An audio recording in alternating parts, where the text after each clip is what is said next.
Sir ரா stock எல்லாம் கிளவுடில் தான் store பண்ணுவாங்க. அதெல்லாம் ஒன்றும் பெரிய தப்பே கிடையாது.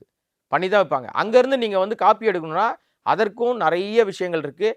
கிளவுடில் ஹேக் பண்ண முடியுன்ற விஷயம் இருந்துச்சுன்னா எத்தனையோ பெரிய பெரிய படங்கள், விஜய் படத்தை விட பெரிய பெரிய படம்லாம் இருக்குது சார். ஹாலிவுட் படங்கள்லாம் நம்மளை விட ஹேக்கர்ஸ் ஜாஸ்தி வெளிநாடுகளில். ஒரு படம் வெளியே வரமாட்டேங்குது.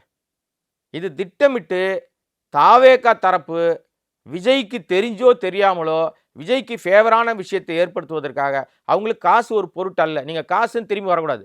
காசு ஒரு பொருட்டல்ல. 400 கோடி 300 கோடி ஒரு விஷயம் இல்லை. அரசியலில் பெரிய லாபம் கிடைக்குது.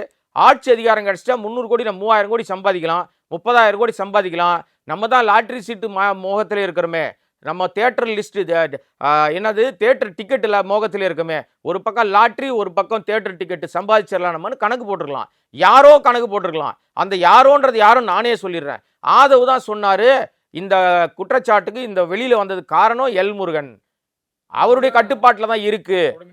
அவர் கட்டுப்பாட்டில் தான் இருக்குது. சேட்டலைட் மூலமாக தான் இது வந்து டெலிகாஸ்ட் ஆச்சுன்னு சொல்கிறார்.